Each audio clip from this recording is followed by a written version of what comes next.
এক গভীর জঙ্গলে বাস করত এক বাঘ। সে ছিল খুব অহংকারী আর দুষ্টু।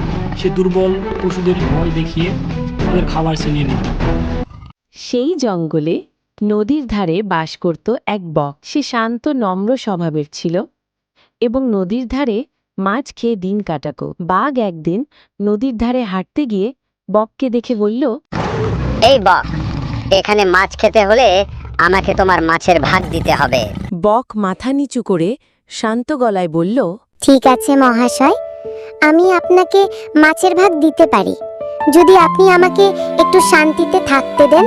বক কৌশলে বাঘটিকে নিয়ে গেল এক কাদামাখা জায়গায়। সেখানে অনেক মাছ থাকলেও মাটি ছিল খুব নরম। বাঘ সেখানে মাছ ধরতে গিয়ে হাঁটু পর্যন্ত কাদায় ডুবে গেল। বাঘ চেষ্টা করেও বের হতে পারছিল না। বক উপরে দাঁড়িয়ে বলল, অন্যের বিপদে সাহায্য করলে অন্যরাও তোমার পাশে দাঁড়াবে, কিন্তু অহংকার করলে কাদায় আটকে যেতেই হয়। বাঘ অনুতপ্ত হয়ে বলল, তুমি ঠিক বলেছ, আমি অহংকার করেছিলাম, এখন বুঝতে পারছি। তুমি যদি সাহায্য করো, আমি আর কারো ক্ষতি করব না। বক তাকে সাহায্য করল এবং এরপর বাঘ সত্যি বদলে গেল।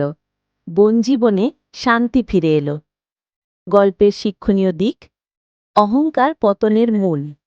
শান্ত বুদ্ধি ও ধৈর্য দিয়ে অনেক বড় শক্তিকেও জয় করা যায়। তো আমার প্রিয় বন্ধুরা, এই গল্পটি আপনাদের কেমন লাগলো? গল্পটি যদি ভালো লেগে থাকে তো চ্যানেলটা একটা লাইক করে দেন, সেই সাথে সাবস্ক্রাইব তো মাস্ট। দেখা হবে পরে কোনো নতুন ভিডিও নিয়ে। সে পর্যন্ত সবাই ভালো থাকেন, সুস্থ থাকেন। আল্লাহ হাফেজ।